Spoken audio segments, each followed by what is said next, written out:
ونؤمن به ونتوكل عليه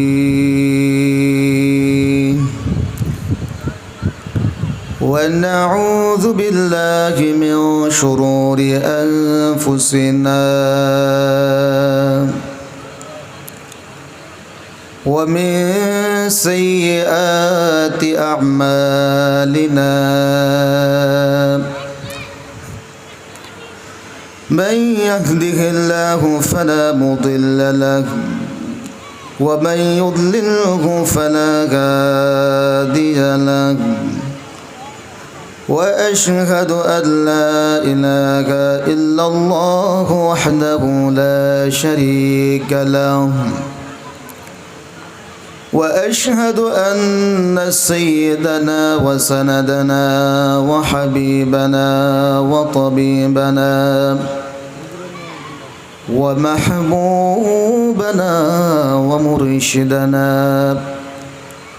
ومولانا محمدا عبده ورسوله أرسله بالحق بشيرا ونذيرا وداعيا إلى الله بإذنه سراجا وقمرا منيرا أما بعد فأعوذ بالله من الشيطان الرجيم بسم الله الرحمن الرحيم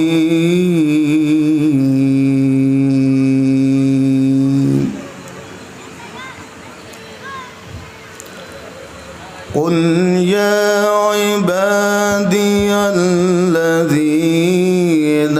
أسرفوا على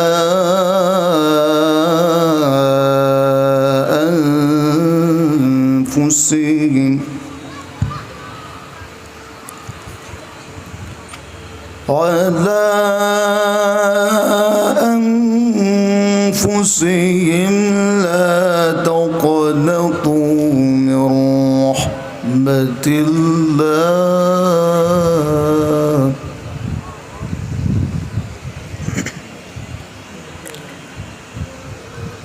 لا تقنطوا من رحمة الله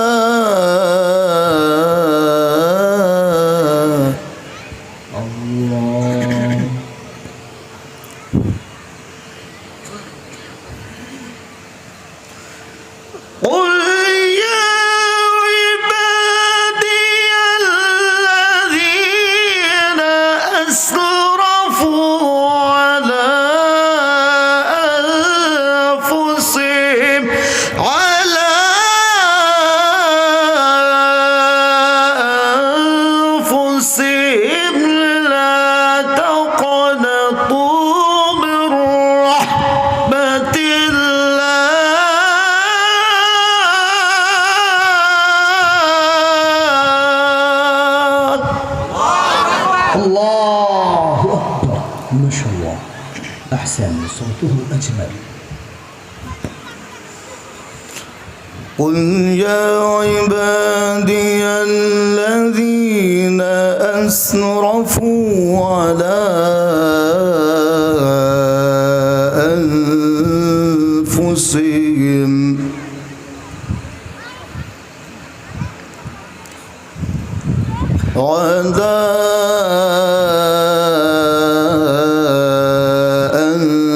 أنفسهم لا تقنطوا من رحمة الله ما شاء الله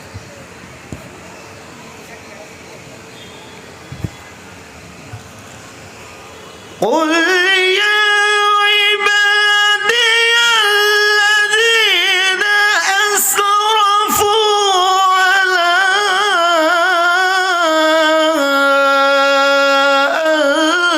أنفسهم على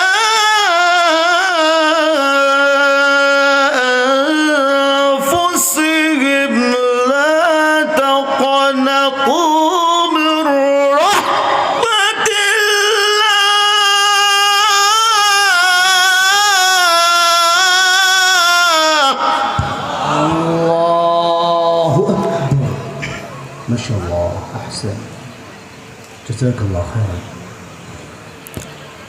وقال تعالى وما كان الله ليعذبهم وأنت فيهم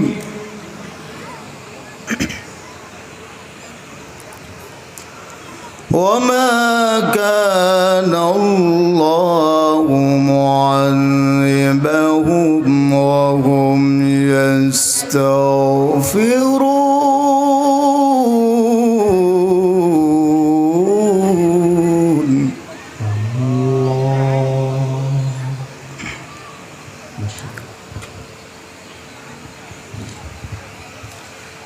وما كان الله ليعذبهم وأنت فيهم وما كان الله معذبهم وهم يستغفرون.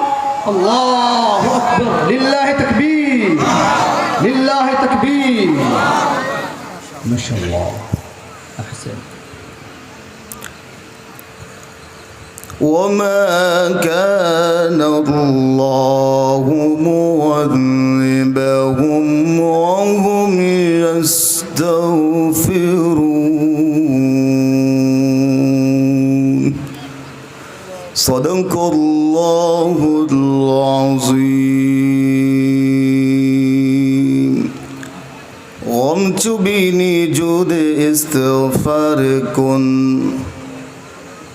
قمت بنجود استغفاركم قم بأمر خالق أذكاركم قم بأمر خالق أذكاركم কুরআনের বাণী যে আল্লাহর আমাকে করেছে বেকুল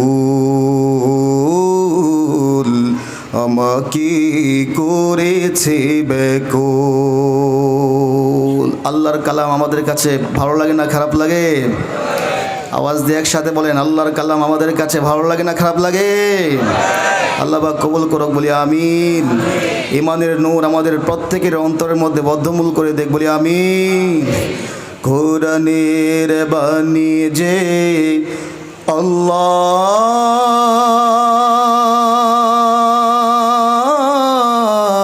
আল্লাহর আমাকে করেছে বেকুল আমাকে করেছে বেকুল। কোরআনের বাণী যে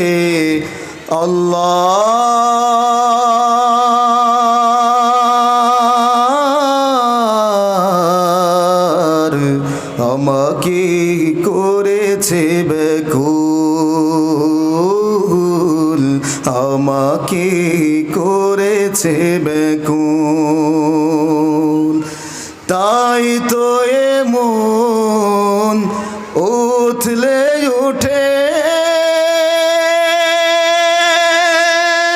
প্রাণ আমার হয় যে আকুল আমাকে করেছে বেকুল আমাকে করেছে বেকুল। কোরআনের বাণী যে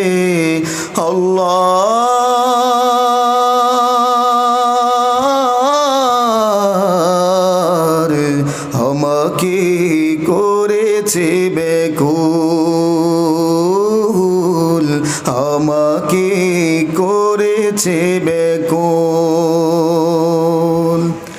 সকল যুগের মানুষ জানে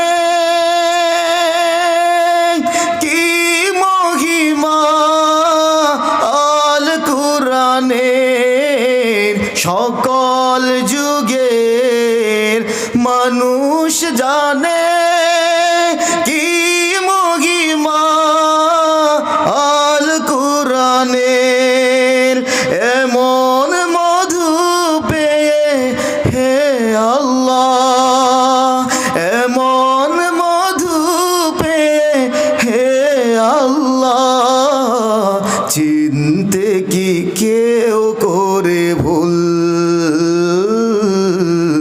আমাকে করেছে বেকুল।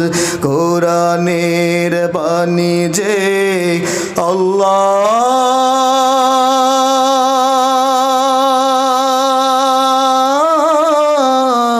আল্লাহর, আমাকে করেছে বেকুল,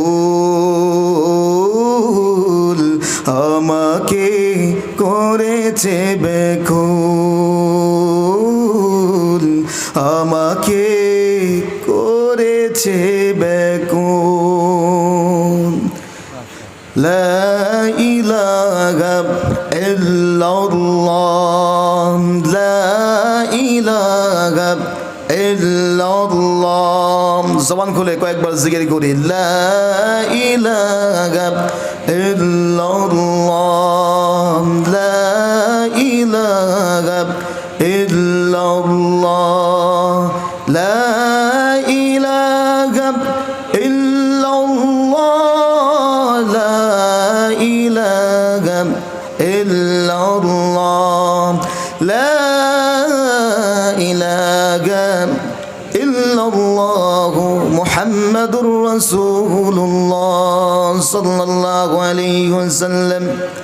আল্লাহুম্মা সাল্লি আলা মুহাম্মাদ ওয়া আলা আলি মুহাম্মাদ কামা সাল্লাইতা আলা ইব্রাহিম ওয়া আলা আলি ইব্রাহিম ইন্নাকা হামিদুম মাজিদ। اللهم بارك على محمد وعلى آل محمد كما باركت على إبراهيم وعلى آل إبراهيم إنك حميد مجيد. জামালুল কুরআন কওমি মাদ্রাসা আজকের এই হাফেজ সাদরের পাগড়ি প্রধান উপলক্ষে অষ্টম বার্ষিকী ওয়াজ মাহফিলের শ্রদ্ধাভাজন সভাপতি, মঞ্চে অভিষ্ট জাতির সেরতাজ ওলামায়ে হজরত, আমার সামনে বসা দিন প্রিয় ইসলাম প্রিয় মুরব্বিয়ানে আজম, সম্মানিত যুবক ভাইয়েরা, কচি কাঁচা মাসুম বাচ্চারা এবং আমার অত্যন্ত শ্রদ্ধাভাজন সম্মানিতা পর্দানিশীন মা ও বোনেরা, আল্লাহ জাল্লা শানুহু তাআলা ওয়া তাবারাক আলিশান দরবারে শুকরগুজার জাল্লা পাক রব্বুল আলামিন আমাদেরকে আজকের এই জামালুল কুরআন মাদ্রাসার নিসবতে এখানে আমাদেরকে আসার বসার কোরআনের দুটি কথা শোনার সুযোগ করে দিয়েছেন। মন খুলে একবার শুকরিয়া দান পড়ে নেই আলহামদুলিল্লাহ। সবাই জবান খুলে একসাথে আমরা পড়ে নেই আলহামদুলিল্লাহ।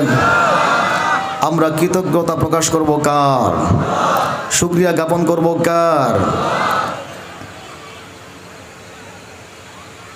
এই আয়াতের তাফসীরের মধ্যে লেখেন শুধু আল্লাহর না, আমরাও যখন আমাদেরকে যখন কেউ কোনো উপকার করে তখন ওর সাথে সাথে ওই ব্যক্তির প্রশংসা করা, তার কৃতজ্ঞতা প্রকাশ করা। যদি আপনি কৃতজ্ঞতা প্রকাশ করেন তাহলে দেখবেন যে ব্যক্তি আপনার উপকার করেছে সেই ব্যক্তি অত্যন্ত খুশি হয়ে আপনার প্রশংসাও সে করবে। কথা ঠিক কিনা? কিন্তু দুঃখজনক আজকে আমরা কেউ যদি উপকার করে তাহলে অবস্থাটা বর্তমান সিচুয়েশন এমন হয়ে গেছে যে আমরা কেউ উপকার করলে তারে আরও কীভাবে বিভিন্নভাবে বেকায়দায় ফেলানো যায়, বিভিন্নভাবে তাকে ক্ষতি করা যায়। কিভাবে আপনি বিপদে পড়লেন, আপনাকে যে ব্যক্তি উদ্ধার করলো সর্বশেষ দেখা যায় ওই ব্যক্তির পিছনে আপনি লেগে গেছেন। এরকম আছে না নাই? এজন্য সমাজে একটা কথা প্রচলিত আছে, উপকারের ঘাড়লাতি, উপকারের ঘাড়ে রাতে এরকম আছে। তো কেন? মানুষ অকৃতজ্ঞশীল। এই জন্য আল্লাহ পাক বলেন যে লাইন শাকারতুম লাযিদান্নাকুম। যাক, এটা তো আপনারা সবাই জানেন। অর্থাৎ আমাদের সবক হচ্ছে আল্লাহ পাক বলেন তোমরা যখন আমার শুকরিয়া জ্ঞাপন করো, আমার কৃতজ্ঞতা যখন তোমরা প্রকাশ করো, আমি আল্লাহ পাক রব্বুল আলামিন তোমাদের জন্য নিয়ামত আরো বাড়িয়ে দেই। সুবহানাল্লাহ, একটু আসতে বলেন। কথা সত্য না মিথ্যা? বলেছেন কে? আওয়াজ দিয়ে বলেন, বলেছেন কে? জবান খুলে একসাথে বলেন, বলেছেন কে? কোনো সন্দেহ আছে? কোনো সন্দেহ নাই। তাহলে আপনাকে যখন কেউ উপকার করবে ইনশাল্লাহ আপনি কৃতজ্ঞতা প্রকাশ করবেন তো ইনশাল্লাহ? নাকি পিছনে লেগে থাকবেন? পিছনে লাগবেন, আপনার ক্ষতি আপনি করলেন। পিছনে লেগে আজ পর্যন্ত কেউ বড় হতে পারে নাই। পিছনে লেগে আজ পর্যন্ত কেউ বড় হতে পারে নাই, পিছনেই পড়ে থাকবেন।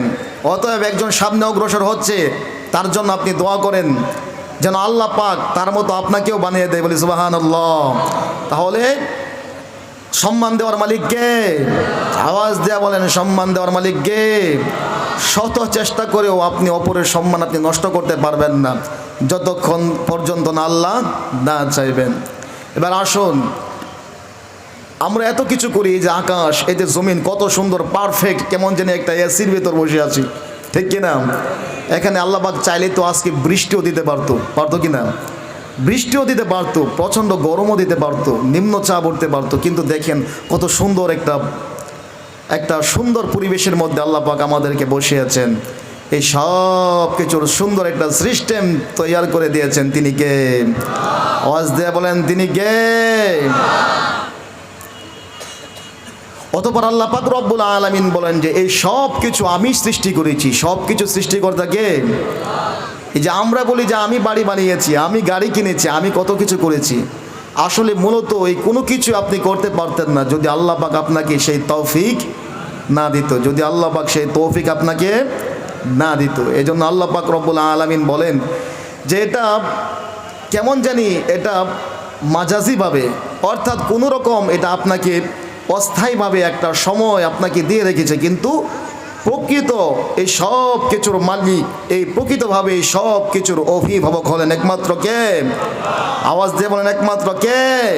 জন্য আল্লাহ পাক রব্বুল আলামিন বলেন আল্লাহু খালিকু কুল্লি শাইইন ওয়া হুয়া আলা কুল্লি শাইইন ওয়াকিল।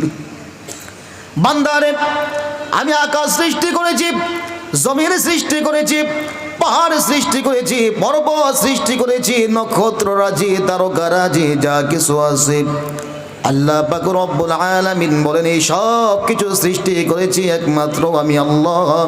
ওয়া হুয়া আলা কুল্লি শাইইন ওয়াকিল। এই সব কিছু সৃষ্টি করে আমি আল্লাহ পাক রব্বুল আলামিন এমনিতেই ছেড়ে দেই না। একদিন যদি সূর্য না ওঠে ফসল উৎপাদন হবে না, একদিন যদি রাত্র না আসে তাহলে মানুষগুলো চিন্তার মধ্যে পড়ে যাবে, সিজনের সময় যদি বৃষ্টি না হয় ফসল উৎপাদন হবে না। আমার আল্লাহ পাক রব্বুল আলামিন বলেন এই সব কিছু সৃষ্টি করলাম, তোমাকে সৃষ্টি করলাম, তোমার সন্তানকে সৃষ্টি করলাম, আকাশ বাতাস পাহাড় পর্বত সব কিছু সৃষ্টি করে আল্লাহ পাক রব্বুল আলামিন বলেন এর অভিভাবকের দায়িত্ব ভারও গ্রহণ করেছি আমি আল্লাহ। আওয়াজ দিয়ে বলেন আমাদের অভিভাবককে, ঈমানের সাথে বলুন আমাদের অভিভাবককে। অতঃপর আল্লাহ পাক রব্বুল আলামিন বলেন লাহু মাকালিদুস সামাওয়াতি ওয়াল আরদ ওয়াল্লাযীনা কাফারু বিআয়াতিল্লাহি উলাইকা হুমুল খাসিরুন। আকাশের মধ্যে বৃষ্টি আছে, আপনার যখন জমিন আপনি যখন ফলন করেন এই বৃষ্টির মাধ্যমে আপনার ফসল উৎপাদন হয়। আপনি যখন একটা বাজার থেকে ছোট্ট একটা চারা কিনে নিয়ে আসেন, এটার মধ্যে পানি না দিলে কিন্তু ফসল আসে না, কথা বলেন ঠিক কিনা? এই জন্য আল্লাহ পাক বলেন আকাশ থেকে টপ টপ বৃষ্টি, ফোঁটা ফোঁটা বৃষ্টি জমিনের মধ্যে পতিত হয়, তোমাদের জন্য আমি রিজিকের ব্যবস্থা করে দেই। তোমাদের এই জমিনের তল দেশ থেকে পানি উতলে উঠে যখন বৃষ্টি আসে না, আমরা এই সেচ মেশিন বেশি আমরা কি করি, সেচ যে মেশিন আছে এটাকে আমরা এরকম ভাবে স্থাপন করে এই জমিনের তল দেশ থেকেও আমরা পানি বের করি, অর্থাৎ এই জমিনের মধ্যে আমাদের জন্য ফসল উৎপাদন হয়। আল্লাহ পাক রব্বুল আলামিন বলেন, এই আকাশেরও চাবি আছে, চাবি যখন খুলে দেই বৃষ্টি পড়ে তোমার জন্য রিজিক বের হয়। জমিনের নিচেও তোমাদের জন্য রিজিক লিখে দিয়েছি।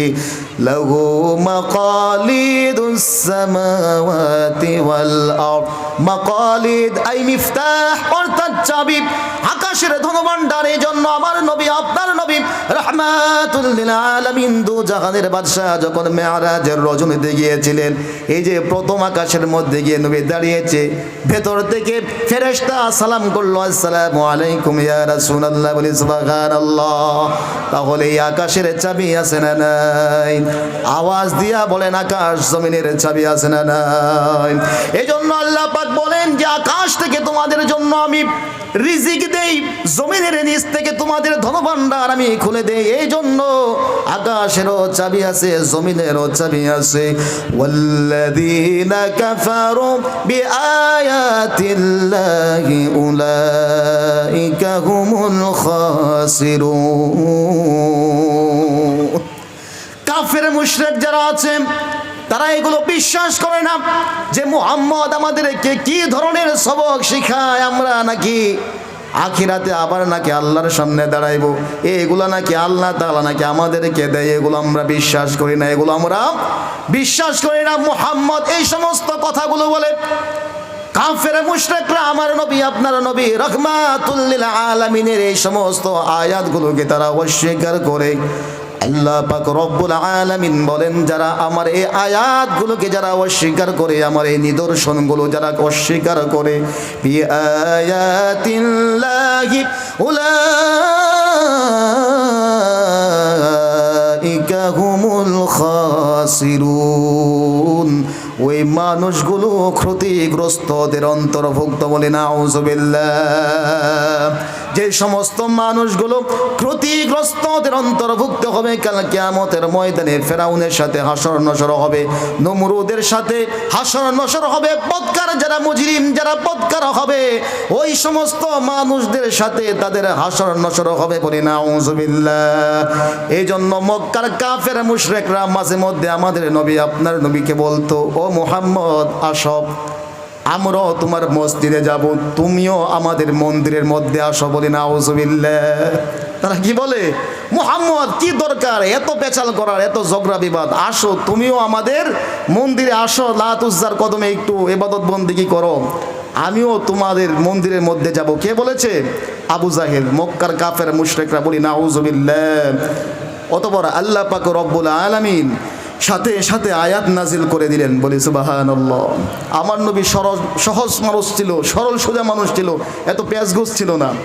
দেখেন না, ওই যে সূর্য বলছে, সূর্য যদি তুমি দ্বিখণ্ডিত করতে পারো বাতিজা, আমি কালিমা পড়ে কি হব? মুসলমান হব। নবীজি সরল মানুষ, বিশ্বাস করেছে, চাচা আমাকে বলেছে, তাহলে তো আমি অবশ্যই এটা আমি পারবো, এটা সম্ভব, কারণ আমি যে সত্য নবী এর মধ্যে কোনো সন্দেহ নাই। আল্লাহর নবী, বিশ্ব নবী রাহমাতুল লিল আলামিন এইভাবে আকাশের দিকে আঙ্গুল উঁচিয়ে সুন্দরভাবে একটা ইশারা করলেন, ওরে আকাশের চন্দ্র, আমি আকাশের চন্দ্র তোমাকে বলতেছি, দয়াল নবী মায়ার নবী রাহমাতুল লিল আলামিন বলতেছি, এই মুহূর্তে তুমি আমার ইশারার পাওয়ার সাথে সাথে তুমি দ্বিখণ্ডিত হয়ে যাও, বলে সুবহানাল্লাহ। আমার নবী, আপনার নবী ইশারা করতে দেরি হলো, দেখা গেল চন্দ্রটা দুটি ভাগ হয়ে, দুইটা খণ্ড হয়ে পাহাড়ের দুই কোণার মধ্যে গিয়ে পৌঁছতে দেরি হয় নাই। এবার আবু জাহেল বলে, বুঝেছি বাতিজা, তোমার জাদু মন্ত্র এতদিন আমি বুঝেছি জমিনের মধ্যে চলতো, কিন্তু এখন বুঝতে পেরেছি তোমার জাদু মন্ত্র আকাশ পর্যন্ত পৌঁছে গেছে। জাদু না সত্য? নবীজি ছিল সরল, এই জন্য আবু জাহেল আমার নবী, আপনার নবীকে বলতেছেন, মোহাম্মদ বাতিজা আসো আমাদের মন্দিরের মধ্যে, তুমি আসো, আমরাও তোমার মসজিদে যাব, মাঝে মধ্যে তোমার আল্লাহর একটু সেজদা করব।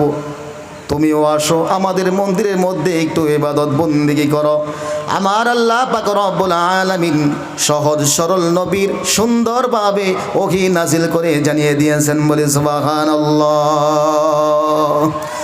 কুল আফাগায়রাল্লাহি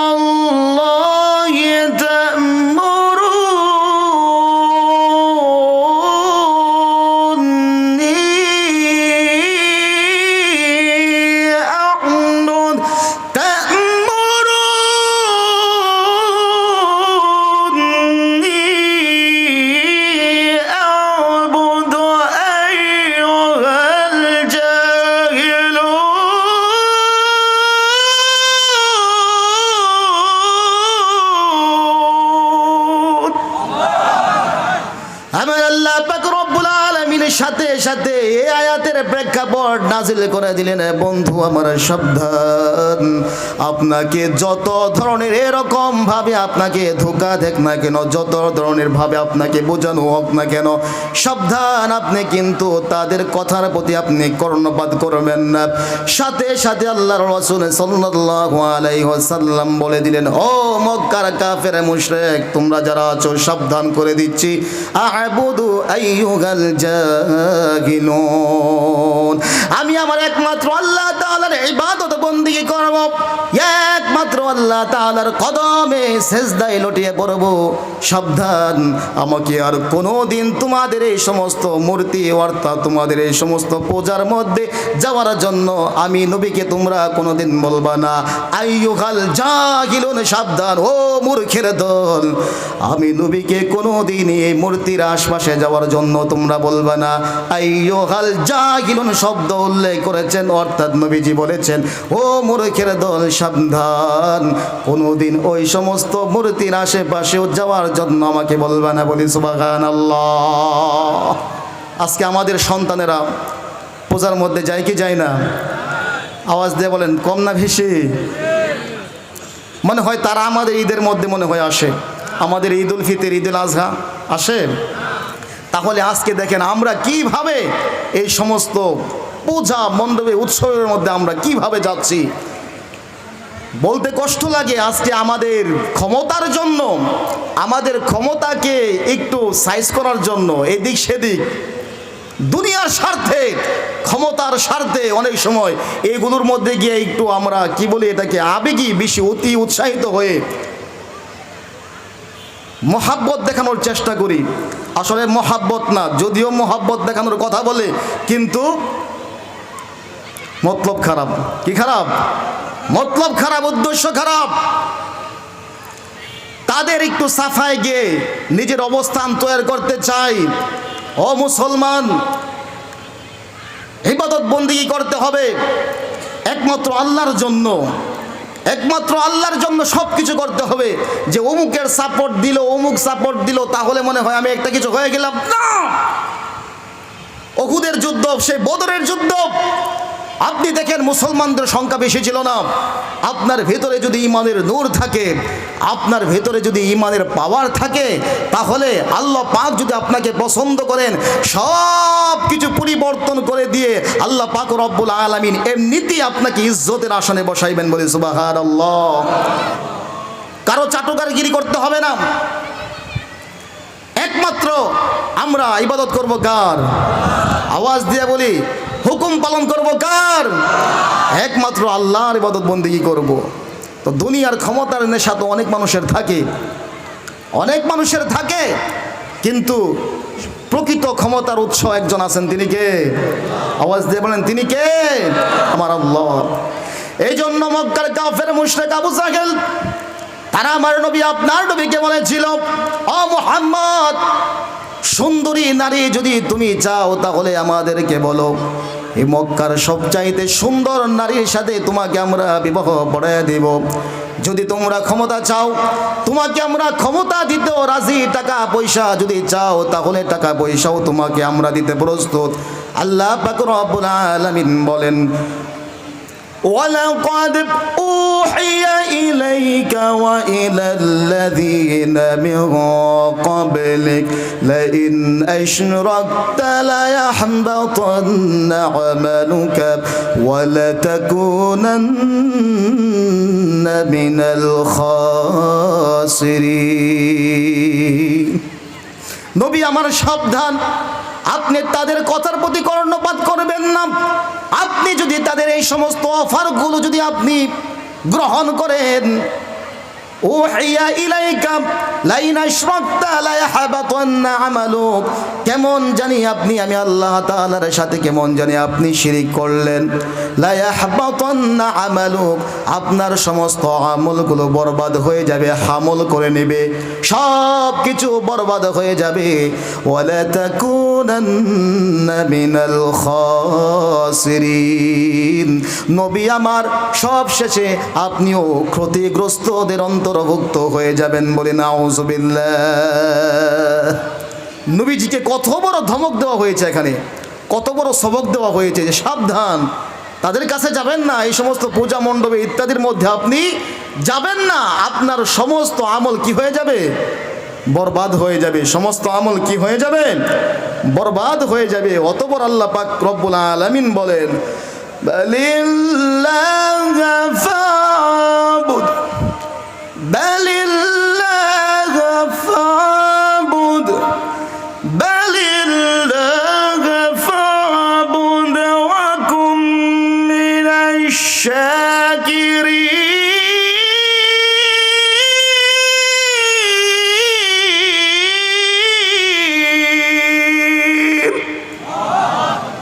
অতঃপর আল্লাহ পাক রব্বুল আলামিন জানিয়ে দিলেন, বন্ধু আমার, অতএব বালিল্লাহ, সুতরাং আপনি কি করেন, একমাত্র আমি আল্লাহ পাক রব্বুল আলামিনের ইবাদত বন্দেগী করেন।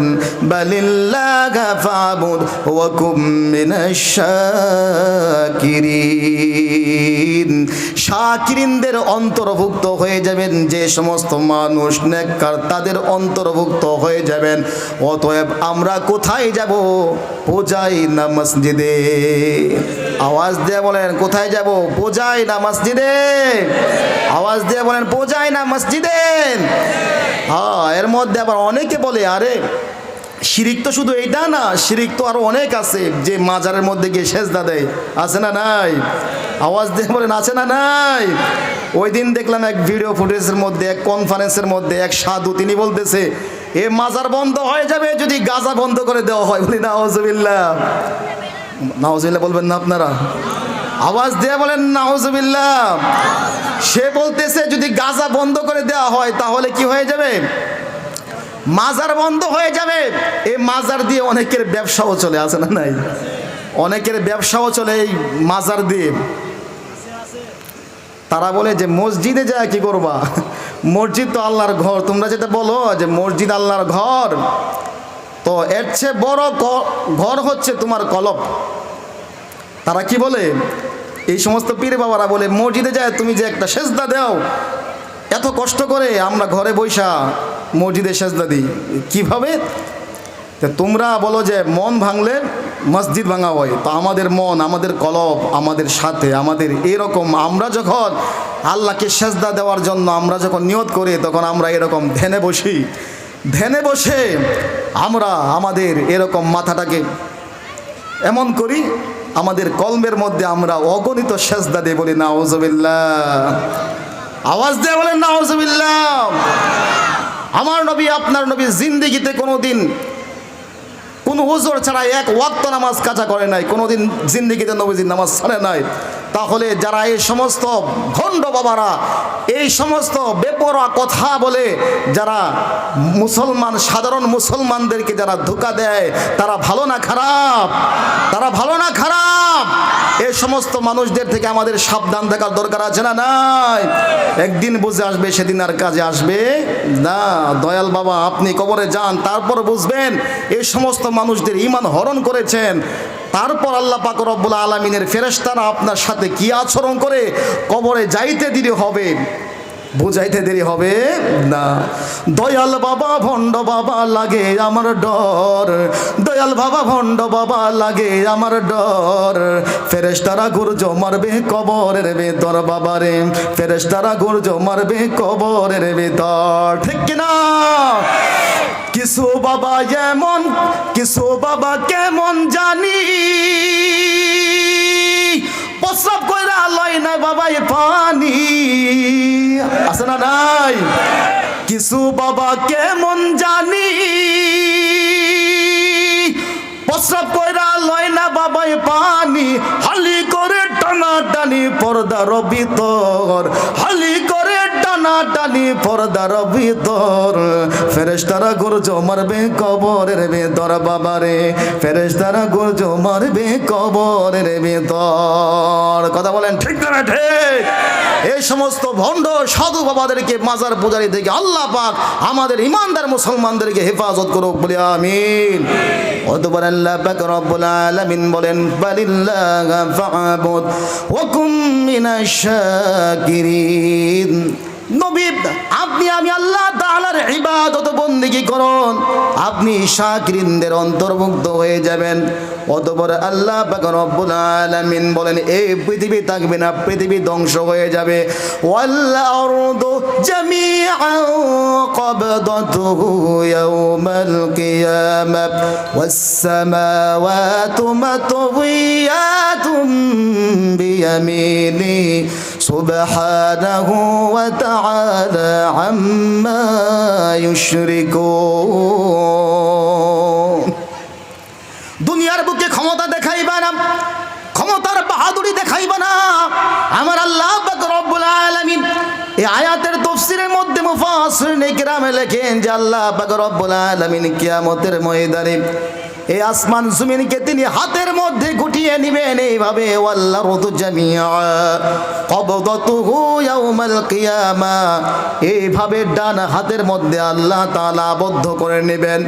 বিয়ামিনে এইভাবে আবার ঝাঁকি মারবেন আল্লাহ পাক রব্বুল আলামিন, ঝাঁকি মারবেন আর হুঙ্কার দিবেন যারা ক্ষমতার বাহাদুরি করেছো, যারা মাজলুমের উপর জুলুম করেছো, এরকম ভাবে অন্যায় ভাবে মানুষদেরকে গ্রেফতার করেছো, অন্যায় ভাবে মাজলুম মানুষের উপর গুলি যারা করেছো, ক্ষমতার বাহাদুরি দেখিয়েছো, কোথায় তোমরা আসো, আমি আল্লাহ তাআলার সামনে তোমরা আসো। কত রকমের পাওয়ার তোমাদের আছে, কত ধরনের ক্ষমতার পাহাড় তোমাদের আছে, তোমাদের বাহাদুরি আমি আল্লাহ পাক রব্বুল আলামিন দেখতে চাই। বলুন আল্লাহ তাআলার সামনে বাহাদুরি ক্ষমতা দেখাইবার মতো কেউ আছে নাকি? আওয়াজ দিয়া বলেন আছে নাকি? অথবা আল্লাহ পাক রব্বুল আলামিন নিজেই হুঙ্কার দিবেন লিমানিল মুলকুল ইয়াউম লিল্লাহিল ওয়াহিদিল কাহ্হার।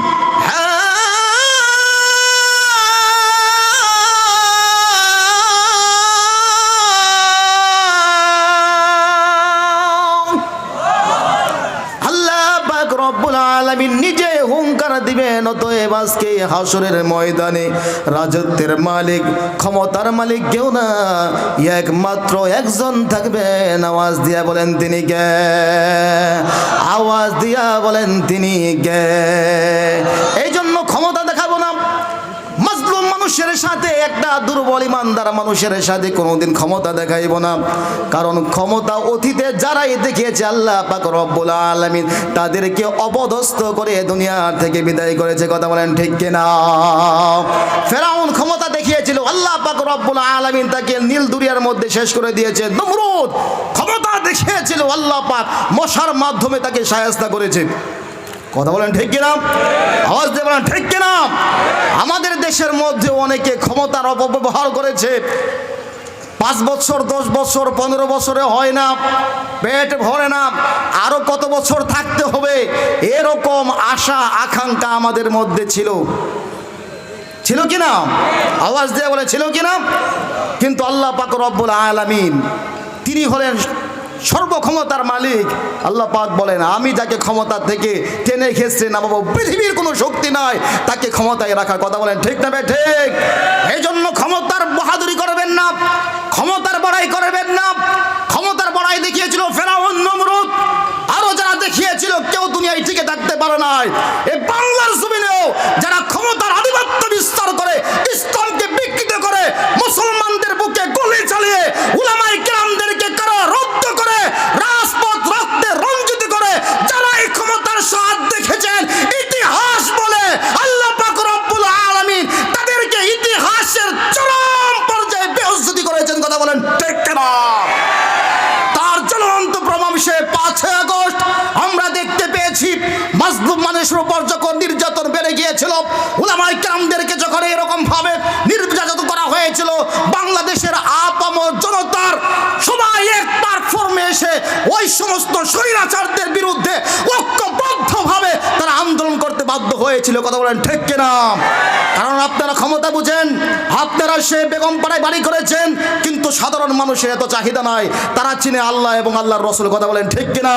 তারা বুঝে ইসলাম, তারা বুঝে দেশ, যে আমাদের দেশের মধ্যে যদি কোনো ষড়যন্ত্র করা হয়, বাংলাদেশের শ্রমিক কৃষক মানুষ, একটা মানুষও যারা স্বাধীনতা পাকিস্তান থেকে যারা এই দেশকে স্বাধীন করেছিল, খেটে খাওয়া মানুষগুলো জীবন দিয়ে আমাদের সার্বভৌমত্ব এই বাংলাদেশকে তারা রক্ষা করেছিল। কথা বলেন ঠিক কিনা?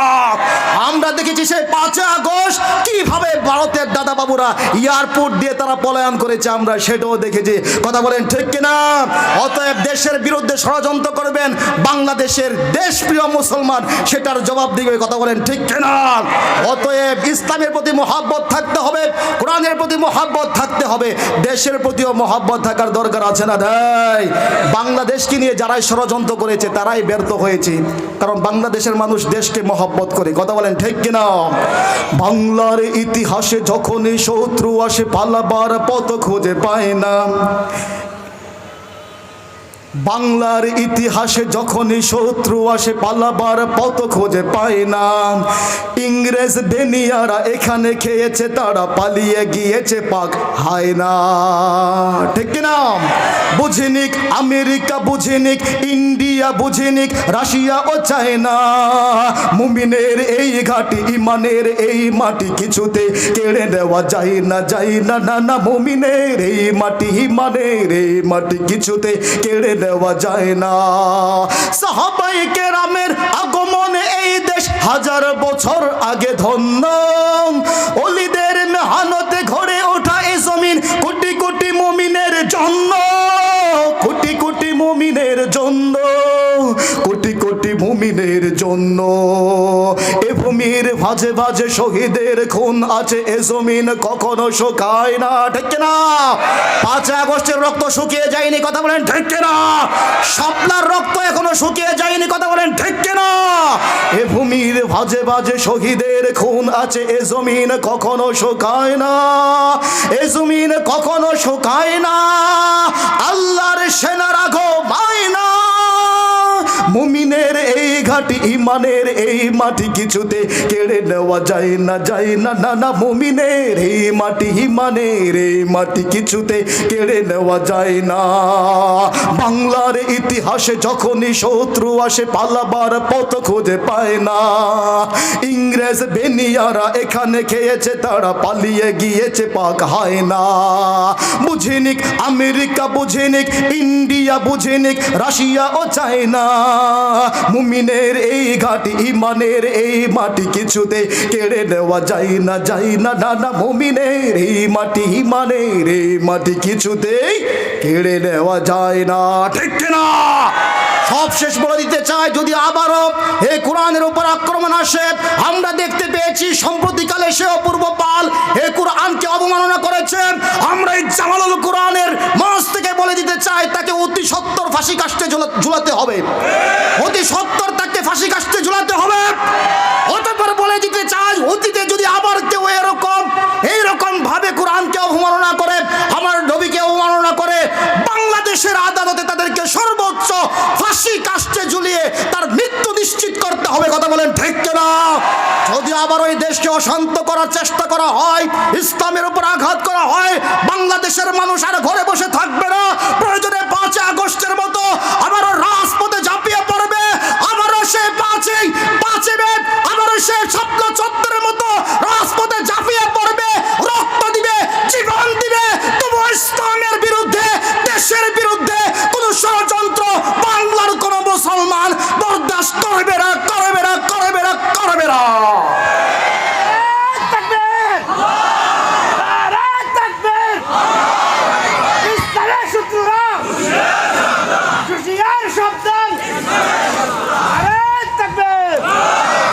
হযরত চলে এসেছে। আসলে কোরআনের আলোচনা শুরু করেছিলাম, এটা লম্বা তফসির, শুনতে মন যাবে, কারণ কোরআনের তফসির রাত শেষ হয়ে যাবে কিন্তু কোরআনের আলোচনা শেষ হবে না। প্রিন্সিপাল চলে এসেছেন হযরত মাওলানা আমাদের হাফেজ মাওলানা বেলাল হোসেন বেলালি সাহেব, আলহামদুলিল্লাহ অক্লান্ত পরিশ্রম করে মাদ্রাসা সাজিয়েছেন। আরেকটি প্রতিষ্ঠান পাশে হচ্ছে ইনশাল্লাহ অসংখ্য হাফেজ আলেমদের উস্তাজ। আলহামদুলিল্লাহ আমি দেখেছি যে কিছুক্ষণ আগে যে ছোট্ট একটা বাচ্চা নার্সারি থেকে আসছিল, এখন তাকে ডাক দিল, দেখলাম যে সেই পূর্ণ 30 পারা হাফেজে কোরআন। সুবহানাল্লাহ বলবেন না? এরকম ছোট্ট ছোট্ট বাচ্চাদেরকে এরকমভাবে তিনি সুন্দরভাবে আদর স্নেহ দিয়ে এইভাবে হাফেজ আলেম বানাচ্ছেন। তো এরকম মানুষ আমাদের সমাজে দরকার আছে না নাই? আলহামদুলিল্লাহ আল্লাহ পাক যেন তিনার এই প্রতিষ্ঠানকে তিনি সহ আল্লাহ পাক যেন কবুল করে, সবাই বলি আল্লাহুম্মা আমিন। আলহামদুলিল্লাহ আমার ভাই এনায়েতুল্লাহ পাহাড়পুরি সাহেব চমৎকার আলোচনা করেন, আপনারা শুনবেন ইনশাআল্লাহ।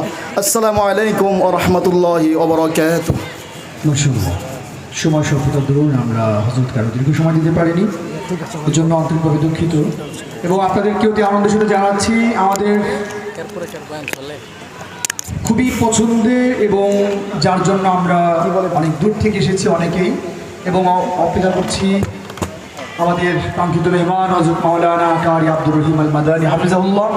তিনি কাছে চলে এসেছেন, যথাসময় ইনশাআল্লাহ স্টেজে চলে আসবেন। আমরা হযরতের পরে আমরা আমাদের প্রিয় কাঙ্ক্ষিত মেহমানের আলোচনা শুনব। এজন্য যারা এখনও দূর দূরান্তে আছেন, যারা পথে ঘাটে চলছেন, বাসা বাড়িতে অবস্থান করছেন, কিংবা দোকানপাটে বসে আছেন, আর পিছনে যারা দাঁড়িয়ে আছেন তাদেরকেও বলছি please sit down in the floor. আপনার জন্য চমৎকার ব্যবস্থাপনা করা হয়েছে, বসার ব্যবস্থাপনা করা হয়েছে, আপনি বসে পড়ুন।